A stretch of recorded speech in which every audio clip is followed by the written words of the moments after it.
Hello student, I'm Leelam Chandraka from Department of Zoology। आज का हमारा टॉपिक है लिंकेज। तो पहले देखते हैं इसमें इंट्रोडक्शन। तो लिंकेज क्या होती है? तो ऐसे जीन जो कि एक ही क्रोमोसोम पर प्रेजेंट होते हैं और एक ही साथ वंशागत होते हैं उसे हम लिंक्ड जीन कहते हैं, ठीक है। और उनका एक साथ वंशागत होना लिंकेज कहलाता है।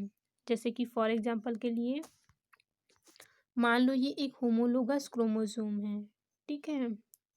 अब मान लो इसका एक जीन जो है वो यहाँ पे प्रेजेंट है, ठीक है। इसमें इसको हमने मान लिया कैपिटल ए और इसका जीन यहाँ पे प्रेजेंट है, इसे हमने मान लिया स्मॉल ए, ठीक है।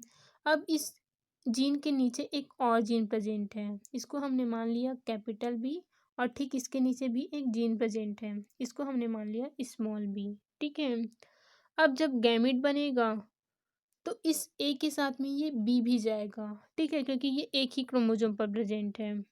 सेम यहाँ पे भी अगर गैमेट बनेंगे तो इस स्मॉल ए के साथ में ये स्मॉल बी भी जाएगा, ठीक है, क्योंकि ये भी एक ही क्रोमोसोम पे प्रेजेंट है। तो जब गैमेट बनेंगे तो ये दोनों होमोलोगस क्रोमोसोम जो है वो सेपरेट होगा। तो मान लो ये वाली जो गैमेट है इसमें ये वाला क्रोमोसोम आ गया, ठीक है। तो जब ये वाला क्रोमोसोम आएगा तो इसके ये वाली जो जीन है इसके साथ में ये जीन भी आएगी, ठीक है। तो यहाँ पे आ गया कैपिटल ए कैपिटल बी, ठीक है। और जो दूसरी गैमेट बनेगी उसमें स्मॉल ए और स्मॉल बी आएगा, ठीक है।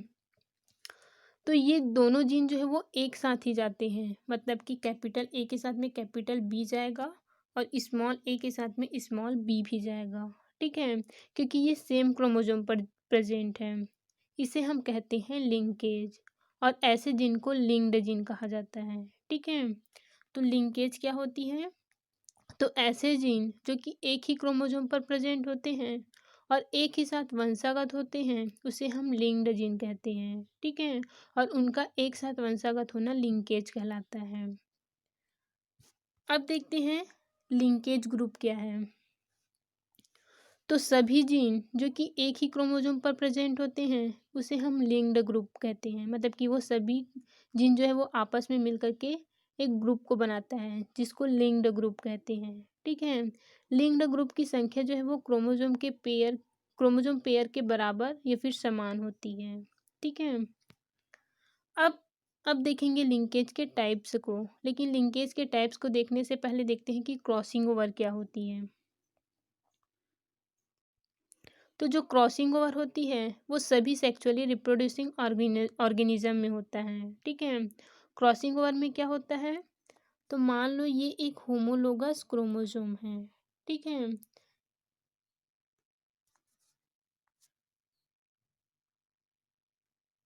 अब मान लो इसका एक जीन जो है वो यहाँ पे प्रेजेंट है जिसको हमने मान लिया कैपिटल ए और दूसरा जीन इसके नीचे प्रेजेंट है, इसको हमने मान लिया कैपिटल बी। सेम यहाँ पे भी एक जीन यहाँ पे प्रेजेंट है स्मॉल ए और दूसरा जीन जो है वो यहाँ पे प्रेजेंट है स्मॉल बी। तो ये एक लिंक्ड जीन है, ठीक है। अब क्रॉसिंग ओवर में क्या होता है? तो ये जो होमोलोगस क्रोमोसोम है ये क्रॉस करते हैं, मतलब कि इसमें क्या होगा, ये दोनों जो क्रोमोसोम हैं ये आपस में क्रॉस करेंगे। तो ये है स्मॉल ए स्मॉल बी, ये है कैपिटल ए कैपिटल बी, ठीक है।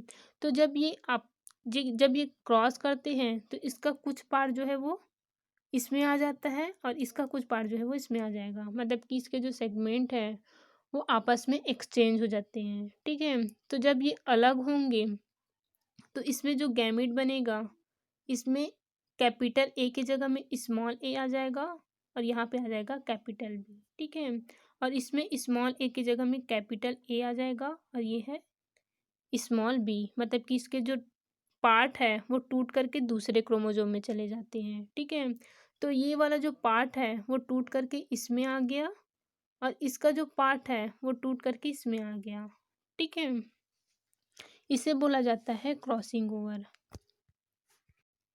तो दो जीन जो लिंक्ड थे, लिंक्ड मतलब कि कैपिटल ए और कैपिटल बी, साथ ही स्मॉल ए और स्मॉल बी, ये दोनों जो लिंक्ड थे वो क्रॉसिंग ओवर होने की वजह से वो सेपरेट हो गए, ठीक है।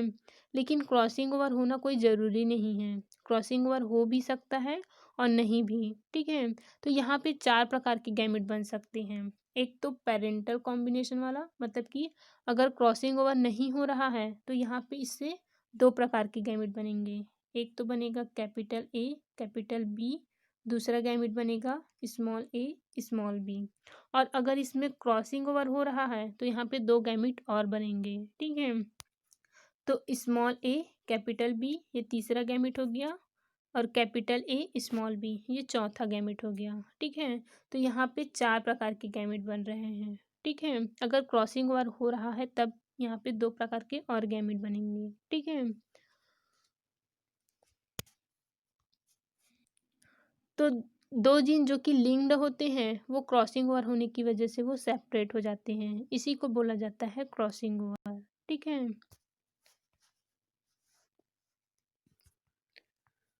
अब है arrangement of linked gene in chromosome, मतलब कि लिंक्ड जीन जो है वो क्रोमोसोम पे कैसे अरेंज होते हैं। तो लिंक्ड जीन जो है वो क्रोमोसोम पर 2 प्रकार से व्यवस्थित होते हैं। इसमें से फर्स्ट होता है सीस अरेंजमेंट और सेकंड होता है ट्रांस अरेंजमेंट। ठीक है, तो पहले देखते हैं सीस अरेंजमेंट को। तो सीस अरेंजमेंट क्या होता है, तो जब दोनों डोमिनेंट जीन एक क्रोमोसोम पर और दोनों रिसेसिव जीन जो है वो दूसरे क्रोमोसोम पर प्रेजेंट हो तो उसे हम सीस अरेंजमेंट कहते हैं। ठीक है, जैसे कि फॉर एग्जांपल के लिए यहाँ पे ये एक होमोलोगस क्रोमोसोम है, ये फर्स्ट क्रोमोसोम है और ये है सेकेंड क्रोमोसोम। तो एक क्रोमोसोम पर दोनों डोमिनेंट जीन और दूसरे क्रोमोसोम पर दोनों रिसेसिव जीन प्रेजेंट हो तब हम उसको बोलते हैं सीस अरेंजमेंट। ठीक है, तो यहाँ पे 2 प्रकार के गैमेट बनेंगे। एक तो बनेगा कैपिटल ए, ये कैपिटल बी है। ठीक है, कैपिटल ए कैपिटल बी, और यहाँ दूसरा बनेगा स्मॉल ए स्मॉल बी। ठीक है, ये अरेंजमेंट जो है वो ओरिजिनल होती हैं। ठीक है, उसके बाद सेकंड है ट्रांस अरेंजमेंट। तो ट्रांस अरेंजमेंट में क्या होता है, तो जब एक क्रोमोसोम पर एक डोमिनेंट और एक रिसेसिव जीन और दूसरे क्रोमोसोम पर भी एक डोमिनेंट और एक रिसेसिव जीन प्रेजेंट हो तो उसे हम ट्रांस अरेंजमेंट कहते हैं। ठीक है, तो मान लो ये एक होमोलोगस क्रोमोसोम है, ये है फर्स्ट क्रोमोसोम और ये है सेकेंड। ठीक है, तो जब एक क्रोमोसोम पर एक डोमिनेंट और एक रिसेसिव और दूसरे क्रोमोसोम पर भी एक डोमिनेंट और एक रिसेसिव जीन प्रेजेंट हो तब हम उसे कहते हैं ट्रांस अरेंजमेंट। ठीक है, यहाँ पर भी 2 प्रकार के गैमेट बनेंगे। तो फर्स्ट गैमेट इसमें बनेगा capital A small B, second gamete बनेगा स्मॉल ए कैपिटल बी। ठीक है, लेकिन ये अरेंजमेंट जो है वो ओरिजिनल नहीं होता, ये क्रॉसिंग ओवर से बनते हैं। ठीक है, अब देखते हैं टी.एच. मॉर्गन के एक्सपेरिमेंट को। टी.एच. मॉर्गन ने क्या एक्सपेरिमेंट किए थे, तो टी.एच. मॉर्गन के एक्सपेरिमेंट की वजह से ही लिंकेज का पता चला था।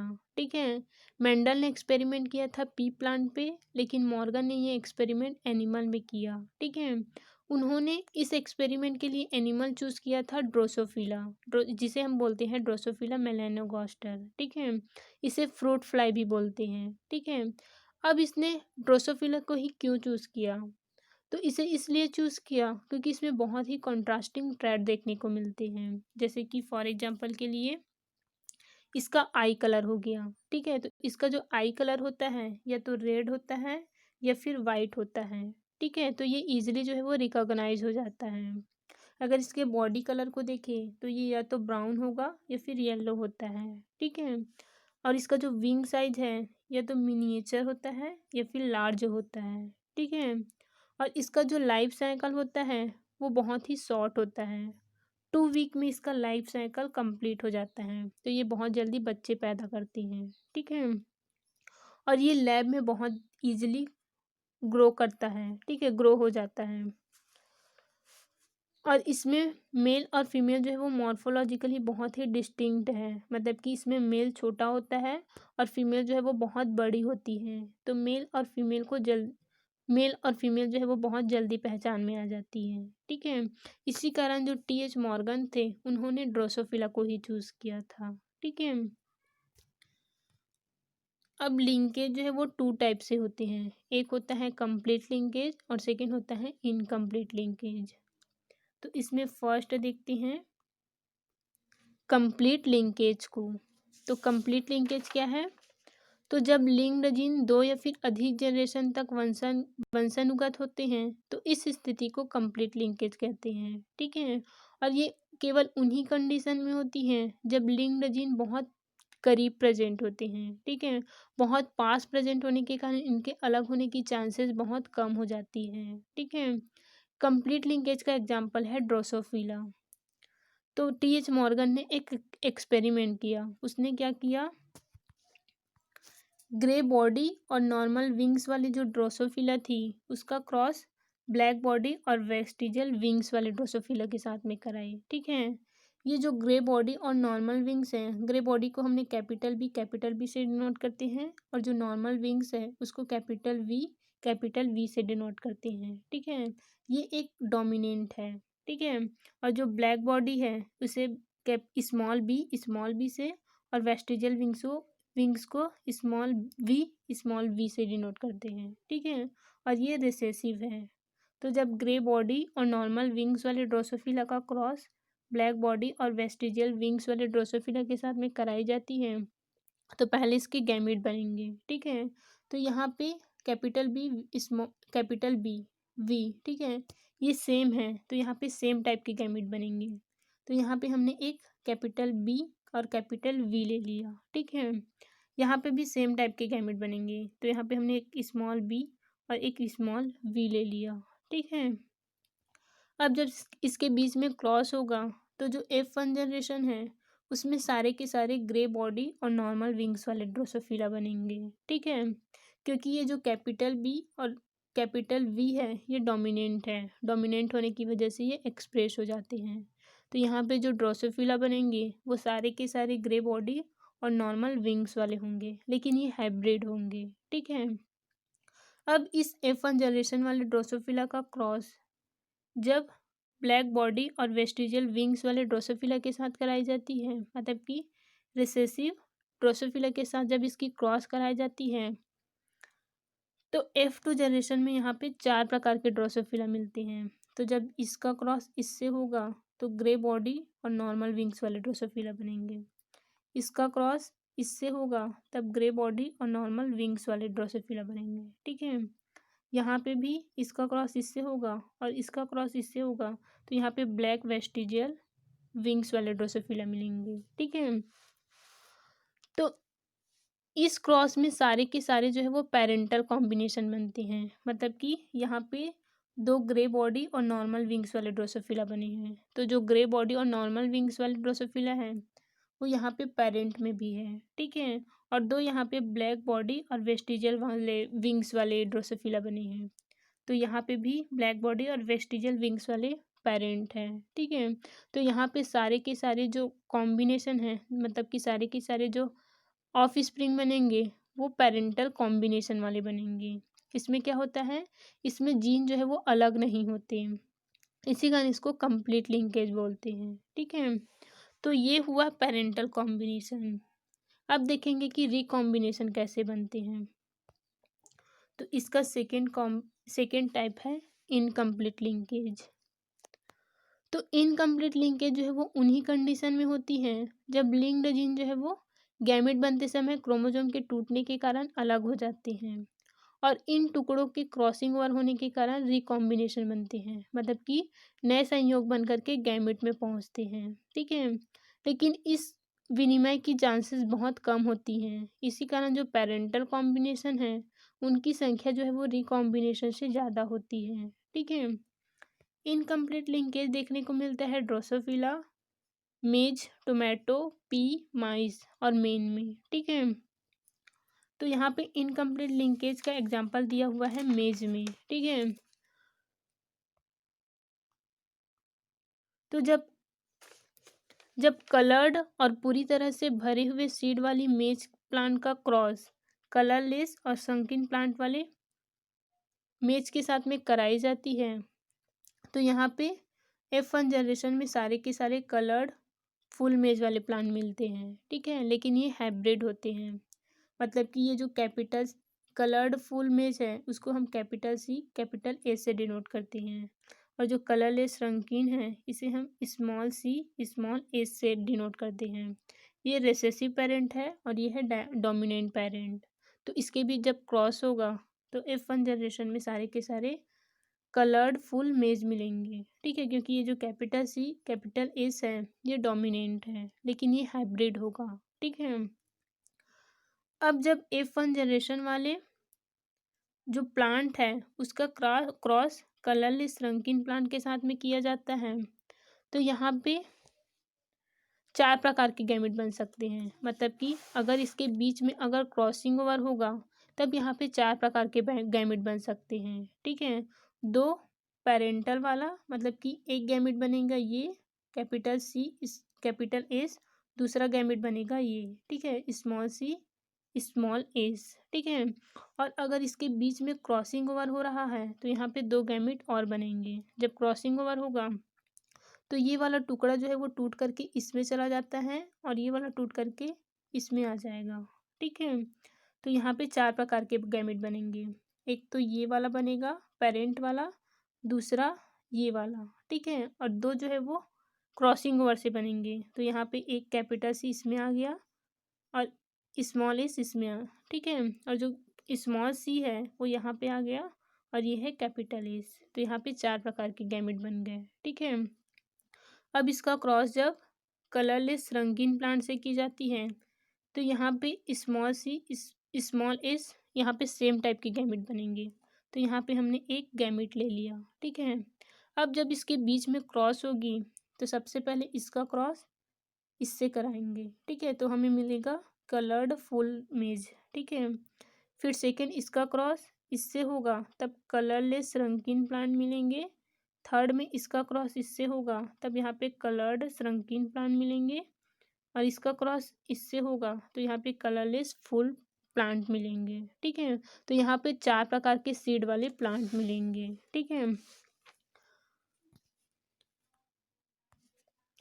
अब पेरेंटल कॉम्बिनेशन और रिकॉम्बिनेशन बनने के चांसेस 50-50% हैं, लेकिन जो परसेंट आया उसमें से जो पेरेंटल कॉम्बिनेशन था उसका परसेंट था 96.7%।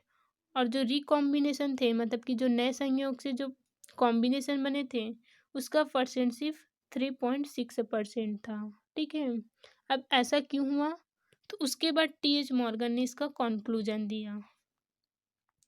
TH मॉर्गन के अनुसार ऐसा इसलिए होता है क्योंकि ये जो एक ही क्रोमोसोम पर जीन है वो इतने पास है कि वो एक साथ ही चले जाते हैं। क्रॉसिंग ओवर होने पर भी ये अलग नहीं होते हैं। जैसे कि फॉर एग्जांपल के लिए मान लो ये एक होमोलोगस क्रोमोसोम है, ठीक है। अब इसका एक जीन जो है वो यहाँ पे है और दूसरा जीन यहाँ इसका यहाँ पे है, ठीक है।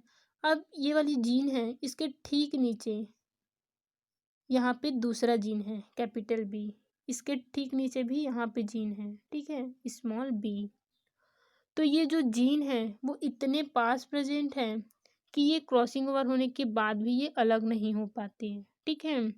मतलब कि अगर इसके बीच में क्रॉसिंग ओवर भी होगा तब भी ये अलग नहीं हो पाते। ये जो टुकड़े हैं, ये जो सेगमेंट है ये टूट करके पूरे के पूरे यहाँ पे आ जाएगा, ठीक है। और ये वाला जो टुकड़ा है वो टूट कर पूरा का पूरा यहाँ पे आ गया। तो दोनों दोनों ही जीन जो है वो सेम ही क्रोमोसोम में जा रहा है। तो इसकी वजह से यहाँ पे रिकॉम्बिनेशन बहुत कम बनते हैं और जो पेरेंटल कॉम्बिनेशन है वो यहाँ पे ज़्यादा बनेंगे, ठीक है। तो यहाँ पे जो लिंक्ड जीन है वो इतने करीब इतने पास में प्रेजेंट है कि वो क्रॉसिंग ओवर होने के बाद भी अलग नहीं हो पाते। इसे हम टाइटली लिंक्ड जीन बोलते हैं, ठीक है। इसलिए जो पेरेंटल कॉम्बिनेशन है वो यहाँ पे ज़्यादा बनता है और जो रिकॉम्बिनेशन है वो बहुत कम बनते हैं, ठीक है। इसे बोला जाता है इनकम्प्लीट लिंकेज, ठीक है। उसके बाद है क्रोमोसोमल थ्योरी ऑफ इनहेरिटेंस। तो ये जो क्रोमोसोमल थ्योरी ऑफ इनहेरिटेंस है ये सर्टन और बोवरी नाम के साइंटिस्ट के द्वारा दिया गया था, ठीक है। क्रोमोसोमल थ्योरी ऑफ इनहेरिटेंस के अकॉर्डिंग लिंकेज कैरेक्टर के जीन एक ही पेयर के क्रोमोसोम में प्रेजेंट होते हैं। मतलब कि जो सर्टन थे उसने बताया कि जो लिंक्ड कैरेक्टर्स के जो जीन्स होते हैं वो एक ही पेयर के क्रोमोसोम पर प्रेजेंट होते हैं, मतलब कि प्रत्येक क्रोमोसोम पर एक से अधिक जीन होते हैं और एक क्रोमोसोम पर पाए जाने वाले सभी जीन जो है वो एक साथ वंशागत होते हैं। लेकिन इस हाइपोथेसिस को सटन ने प्रमाणित नहीं कर पाया। ठीक है। उसके